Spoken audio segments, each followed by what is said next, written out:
یہ کہانی نظام شمسی کے ایک ایسے راز پر مبنی ہے جس نے سائنسدانوں کو عصروں سے الجھا رکھا ہے۔ کیا واقعہ ماضی میں کوئی پراسرار کائناتی جنگ ہوئی تھی، جہاں یہ پھر تمام گولوں کی بارش ایک قدرتی واقعہ تھی؟ السلام علیکم دوستو، میں نام شرافت علی۔ ناظرین، 1970 میں جب اپولو مشن کے سپیس بعد چاند کی سطح سے پتھر لائے تو سائنسدانوں نے ان نمونوں کا گہرائی سے تجزیہ کیا۔ حیران کن طور پر یہ معلوم ہوا کہ چاند کے پتھروں میں وہ تمام بیرونی پتھر موجود ہیں جو عام طور پر زمین، مریخ اور دیگر سیاروں پر پائے جاتے ہیں۔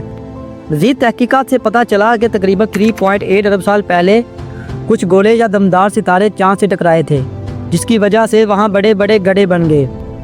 یہاں تک تو سب کچھ معمول کے مطابق لگتا ہے، لیکن جب مریخ کی سطح کا تجزیہ کیا گیا تو اسی طرح کے نشانات وہاں بھی موجود تھے۔ مریخ پر بھی تقریباً اسی وقت بڑے پیمانے پر گڑھے بنے تھے۔ پھر عطارد کے تصویر تجزیے سے معلوم ہوا کہ وہاں بھی 3.8 ارب سال پہلے اسی طرح کے اثرات دیکھنے کو ملتے ہیں۔ حیرانی کی بات یہ تھی کہ یہ گڑھے صرف چند مخصوص مقامات پر نہیں تھے، بلکہ پورے نظام شمسی کے اندرونی سیاروں پر ایک جیسے نشانات موجود تھے، جیسے کسی بڑے حادثے یا کائناتی جنگ کے اثرات۔ یہ اتفاق نہیں ہو سکتا تھا کہ چاند، مریخ، عطارد اور دیگر سیاروں پر ایک ہی وقت میں تباہی مچی ہو۔ سوال یہ تھا کہ آخر وہ کیا واقعہ تھا جس نے پورے نظام شمسی کو ہلا کے رکھ دیا؟ کیا کوئی بہت بڑا گولا زمین سمیت دیگر سیاروں سے ٹکرایا تھا، یا یہ پھر کسی پوشیدہ طاقت کی نشانی تھی؟ سائنسدانوں نے مزید تحقیقات کی اور مختلف ماڈل کی مدد سے یہ جاننے کی کوشش کی کہ نظام شمسی کے ابتدائی دنوں میں کیا ہوا تھا۔ شمسی نبولا نامی ایک ماڈل کے مطابق ہمارا نظام شمسی گیس اور دھول سے بنا تھا، اور وقت کے ساتھ ساتھ مختلف سیارے وجود میں آئے۔ سائنسدانوں نے یہ بھی دریافت کیا کہ سورج کے قریب موجود سیارے زیادہ سخت اور پتھریلے تھے، جبکہ جو سیارے سورج سے دور تھے وہ زیادہ تر گیس سے بنے ہوئے تھے، جیسے مشتری اور زحل۔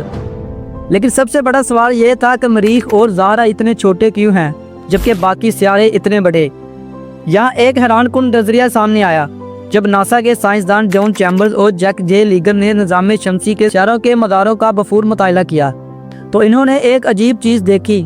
مریخ اور ایسٹروئڈ بیلٹ کے درمیان سپیس بہت بڑا تھا، جو اس بات کی طرف اشارہ کرتا تھا کہ وہاں ماضی میں کوئی اور سیارہ بھی موجود رہا ہوگا جو اب تباہ ہو چکا ہے۔ سائنسدانوں نے کمپیوٹر سیمولیشنز کے ذریعے اس راز کو حل کرنے کی کوشش کی۔ انہوں نے 4 کی بجائے 5 سیارے شامل کیے، جس میں 5واں سیارہ مریخ اور ایسٹروئڈ کے درمیان موجود تھا۔ اس کا نام پلانٹ 5 رکھا گیا۔ اس کی کمیت تقریباً 0.25 زمین کے برابر تھی اور یہ اپنے مدار میں کافی مستقیم نظر آ رہا تھا۔ لیکن ایک بڑا مسئلہ یہ تھا کہ جب سیمولیشن کو مزید آگے بڑھایا گیا تو معلوم ہوا کہ چند لاکھ سالوں بعد یہ سیارہ اپنے مدار میں غیر مستقیم ہو گیا اور یہاں تو سورج میں جا گرا یا پھر نظام شمسی سے باہر نکل گیا۔ یہاں ایک اور حیران کن سوال پیدا ہوتا ہے، اگر یہ سیارہ واقعی موجود تھا تو یہ آخرکار تباہ کیسے ہوا؟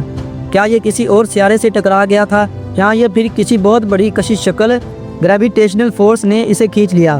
کچھ ماہرین کا خیال ہے کہ 3.8 ارب سال پہلے نظام شمسی میں بہت بڑی تبدیلیاں ہو رہی تھیں۔ مشتری جیسے بڑے سیارے اپنی جگہ بدل رہے تھے، جس کی وجہ سے کشش شکل کے اثرات پورے نظام شمسی میں پھیل گئے۔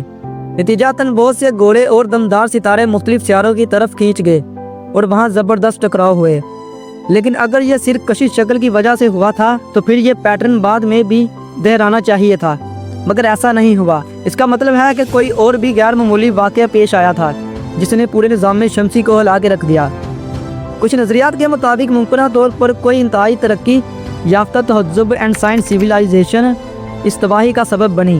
اگر واقعہ ایسا ہوا تھا تو کیا وہ مخلوق آج بھی کہیں موجود ہے، یا وہ بھی اسی تباہی کا شکار ہو گئی؟ یہ سوال آج بھی باقی ہے کہ 3.8 ارب سال پہلے کیا ہوا تھا۔ کیا یہ ایک کائناتی جنگ تھی یا پھر ایک قدرتی تباہی؟ اس کا حتمی جواب ابھی تک نہیں مل سکا، مگر جو بات یقینی ہے وہ یہ ہے کہ ہمارا نظام شمسی صرف ایک پرامن جگہ نہیں تھا، بلکہ ماضی میں یہاں کچھ ایسا ہوا تھا جس نے ہر چیز کو بدل کے رکھ دیا۔ اب بھی سپیس میں بہت سے راز چھپے ہوئے ہیں اور سائنسدان مسلسل کوشش کر رہے ہیں کہ ان سرپرستہ رازوں سے پردہ اٹھایا جا سکے۔ شاید مستقبل میں ہم اس رازوں کو مکمل طور پر سمجھنے میں کامیاب ہو جائیں، یا شاید یہ ہمیشہ ایک راز ہی رہے گا۔ امید کرتا ہوں ناظرین ہماری یہ ویڈیو اپنے پیار بڑے لائک سے بھرپور شیئر کریں گے۔ آپ کے پیار بڑے کمنٹس کا بے حد شکریہ۔ ملتے ہیں اگلی شاندار ویڈیو میں۔